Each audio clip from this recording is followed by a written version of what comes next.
Sup guys, how are y'all doing? Today I want to talk about tariffs, the ongoing trade war between the United States and the entire world, mainly China, and why I think it's not going to help the US's economy, it's not going to help bring back jobs, and why at the end of it, there'll be no winners. First off, Trump ran on tariffs. 2016, 2020 elections, his favorite word was tariffs. People who voted for him, the conservatives, the right, his loyal fan base, they all believed that the entire world was taking advantage of the US's largesse and generosity. Oh, they're tariffing our stuff going into their country, high amounts, and we're not tariffing them the same amount. They're taking advantage of us. They're stealing our jobs. It's not fair. Not looking deeper into it, studying the nuances, the intricacies that go into, these trade deals. Second one was, let's bring back jobs. Let's build factories, let's become a producer state. Let's produce rather than just consume and buy. So he introduced the tariffs, he ran on them. And the way he introduced them is what caused the issue. Because he went head first. He jumped into the fucking deep end and he was like, you know what? Let's tariff every single country, reciprocal tariffs, and let them come to the negotiation table. And it would work if the US was the powerhouse, the absolute power that it was back in the 70s and the 80s. But it's no longer. Let me elaborate. Yes, it was a mistake the US brought China into the free market. In hindsight, they look at it and they're like, we used to produce, we used to build our own stuff. Now we've given it to China, and slowly but surely it's going to damage the economy because you're outsourcing everything, and you cannot outsource everything. They've learned this by having China in the World Trading Center for over 3 decades, and how well they adopted to the market, how well they've taken over. So they see that as a threat. There could be other agendas there, but let's stick to that for now. Putting a tariff on every single country, even the ones with no population, which is kind of funny. And it wasn't even tariffs, it wasn't even reciprocal tariffs. The White House, the official government website, released the formula they used. It was the formula that calculates trade deficit and what the US needs to charge to get rid of that trade deficit, not reciprocal tariffs. So by definition, calling them reciprocal tariffs would be wrong. And the thing I have to make clear about trade deficits and tariffs is people don't have a single clue how any trade works, especially on a global scale, which is much more complicated. But to put it simply, you buy a product from a country that is cheaper to produce, or let's say they make it better than you or a better quality, or they have the means to make it better than you, or in a higher quantity. So yes, it can be alienating. It doesn't send the best message. It does alienate the allies. It does put all the other countries kind of against the US, because the US is like, we're going to force our way through. We're not going to care about you at all. You can negotiate it, but we're going to go through with this nonetheless. And they're like, okay, let's bring back jobs, which internally is also not going to work because US doesn't have the means to suddenly out of nowhere start producing. Like, you have to be brain dead if you think just because you don't like China, you don't like the CCP, and you're like, you know what, you're one of those MAGA Trumpers, you're like, fuck yeah, let's bring back jobs, let's bring back factories. That's going to take years. That's going to take time. That's going to need effort. And the logistics of it is pretty much impossible to produce at the same level that China has while keeping the prices down. So it's not going to really help your middle class. You could argue that we're going to create jobs, but those jobs have to be really high paying, which means lower margins for companies, which means they're going to have to offset the balance by raising the cost again. So the inflation is going to go up as much as the wages go up and the jobs that are created. So there's a lot of contradictions when it comes to forcing this to happen rather than following a plan which implements production or brings it back in small scale over a long period of time. That's one of the main faults of it, because even if the companies agreed, making it happen is a different story. This is going to take years. A wiser choice, a better choice would have been to implement it over 10 years, 20 years, do it slowly, target target sectors of the market or industries which you have the capacity to transfer back into the United States right now. And the ones that you still need the other countries, let's do it slowly. But they didn't do that. Like I said, they jumped head in first and they were like, we're gonna make it work. We're the guys, we're the alpha in the room, we're the guys with the balls. That's how Trump is. And it brings us to the biggest fuck around and find out case in the Trump administration so far, which is just because you think you're in America and being the leader of America, you can do a ton of shit like Trump has and not face immediate consequences as you would being the leader of a different country. Because you're gonna have to work hard to fuck things up to the point that US gets damaged. Like, that's an achievement. You know what I'm saying? Like, fucking things up to the degree where it drops the economy down by $2.5 trillion in a few days. That's an achievement. that's not an easy task to do. Like, even if you want to do it, it's still gonna take effort because of the position of the United States. So congrats on that, Donald. So he understood tariffs not gonna work. Or another train of thought is this could have all been, premeditated, a market manipulation, insider training, which would be the most obvious, most up in your face, which is funny because, Trumpers believe, he's rooting out the waste, fraud, and abuse in the government while committing sort of fraud and, abusing his power to manipulate the market. If that was the case, which it seems like it is, I'm just calling a spade a spade. And the mental gymnastics I've seen his followers do to justify his every action. Like, to them, this man can do no wrong. Like, he can fuck up everything and they'll find a way to justify it. They'll move the goalpost, which is insane to me. Because at first they're like, fuck it, let's, tariff every single country that's going to bring back jobs. But then when Trump walked that back, let's say he manipulated the market or saw it didn't work, so he walked it back to just tariff China. Now they moved the goalpost to, you see, no, he knows what he's doing. The market went back up. Like, are you insane? This is as if you walk into a store on Black Friday and you see the sticker for the price says 50% off, and then you peel it off, and then you see the original price, which was the same shit before the discount. Like, are you serious? He drops the market down 2.5 trillion by making unwise decisions.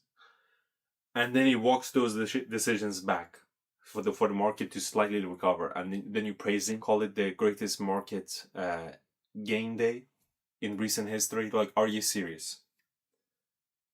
That's one of my big problems with Trump followers, with avid Trump's followers, which, they can't get enough of this man's boots to lick. Second thing is, people don't understand tariffs. They don't understand trades at all.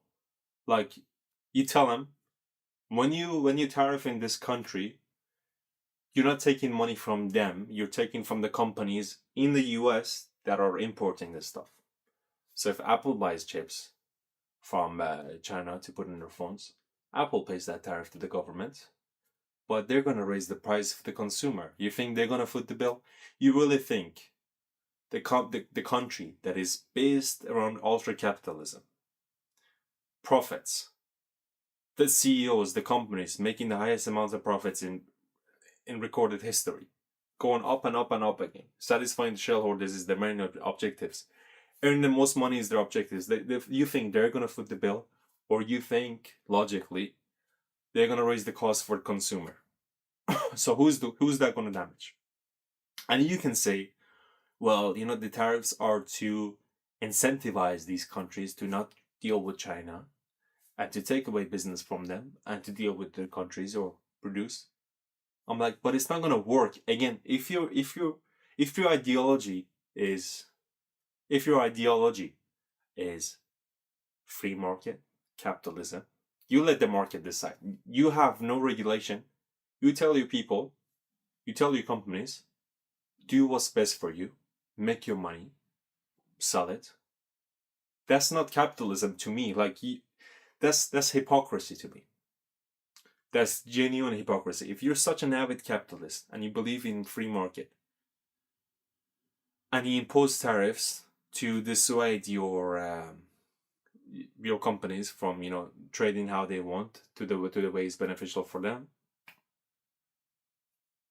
like, what are you talking about? And we talked about the trade deficit. Just because you're buying something from a certain country more than they're buying from you doesn't mean they're taking advantage of you. Doesn't mean this is the time for a change. US by nature is a consumer economy. They consume the most shit. They have the most money. Naturally, they're going to buy more from a country. If US deals with England, let's say, they buy fucking tea from us, right? Their population is 6 times as much. I think they're 300 and something million, 350, 340. Let's say they buy tea from England. England buys iPhones. England only needs to buy, let's say, $1 billion worth of iPhones, while US might need to buy $2 billion worth of tea from England to, satisfy the demands or the needs for tea in its country. So naturally, there's going to be a deficit. I mean, that's a simplistic way of putting it and a simple example. But I mean, your IQ has to be below 60 to not understand that just because there's a trade deficit, that means the country is taking advantage of you or it's a bad thing. People raving about trade deficit, we need to balance it out. You don't need to balance it out. You just have to understand the market. Since the country might have something, might have a lot of something that you need. Do you have a trade deficit with the fucking grocery store you buy at? Obviously. Or let's say, the cash generator. You buy stuff from it, you sell stuff to it. Do you have a trade deficit with them? With the amount of stuff you buy from GameStop, the games you take in, the stuff you put out? It never adds up to zero. There's going to be either a surplus or a deficit. That's just the nature of trades in general. So yes, having a trade deficit doesn't mean it's a bad thing necessarily. And trying to get rid of it doesn't make it necessarily good either. You just have to study why it exists. It'd be better if you actually studied why there's a trade deficit with this country. Is it because they're taking advantage of us? Or simply does it mean they have a product, I have a need for it, I don't have a product that they have a need for. My prices might be higher. They might be able to produce it themselves, hence the higher tariffs they impose on us, because they don't need to buy it from us. Like, these are just common sense. These are basics. These are trading 101. So now US has a trade war with China, which is not going to win because it doesn't have the capability, it doesn't have the infrastructure, the foundation for it to afford not having goods produced in China. But China can afford it. If you're going to see who's going to be the bigger loser, short term is definitely US. No questions asked. Long term, it does help for the US to move some production back into the US, but it has to be done strategically, slowly, patiently, over a long period of time so it doesn't damage your economy. You know how many people lost their 401k? See how many people panic sold? See how many people lost their investments? If you say Trump made this gut decision, his gut decision fucked a few people's lives up, are you happy now? If you say Trump manipulated the market because he knew what he was going to do, that's just corruption in daylight.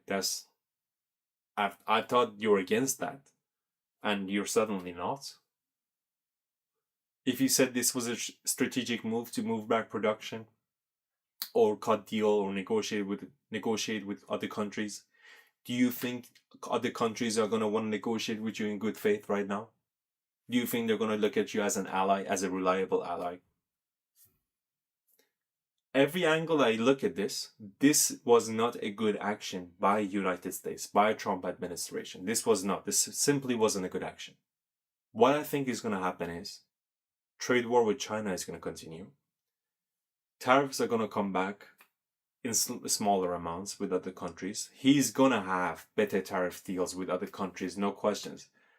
But the damage between the relationship of the US and other countries already done. The damage to the economy is already done. It's not going to recover as fast as you guys think. In a long period of time, absolutely. The market always goes up. If you go 10 years from now, the market will be up. One more thing, it's not going to damage the rich. That's one thing I have to make clear, because you guys think, oh, it's rich people own all these companies, they're going to have to pay high tariffs.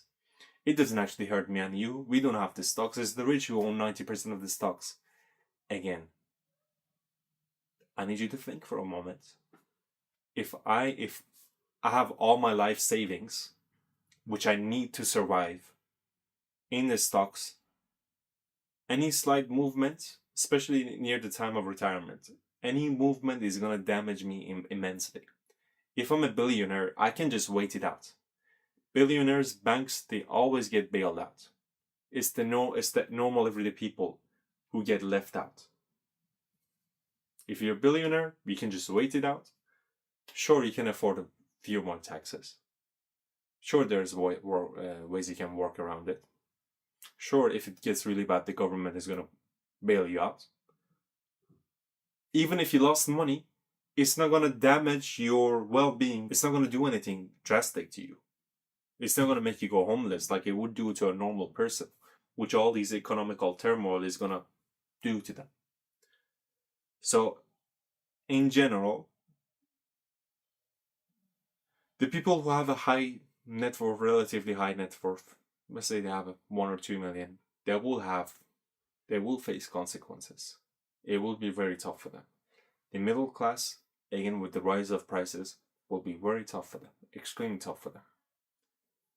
But the elite of this country, whether they're on the Trump club or they're like Mark Cuban, it's not going to hurt them much. The billionaires that are in Trump's side, they're even going to benefit from it, because they know when the market is going to go down, they know when to buy back. You know, you look at Warren Buffett.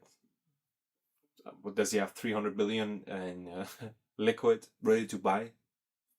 I'm not one to give investment advice, but eventually, in the grand scheme of things will go back up. And hopefully, if we don't have a crazy event happening like Trump's third term, things will go back to normal.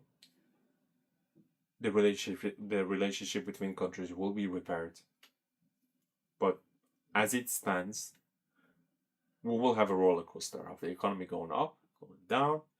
Every time it goes up, the Trump cultist followers is the greatest thing ever. The Trump haters is the worst thing ever when the stocks go down. But again, it is what it is. If you're in the stock market right now and you're not a super high net worth individual and you're not in Trump's inner circle, I'm sorry for your loss. If you're an average person who just trying to get by, but yeah, I mean, if people are unhappy, you need to speak up. You need to just the same as you voting with your pockets. You need to speak up. Anyways, that's all for today. I just gotta give you my opinion. Hope you appreciate it. Hope you enjoy it. Comment below. You know, if you disagree, we can make a follow-up video. I'll respond. See what comments you guys have. Peace.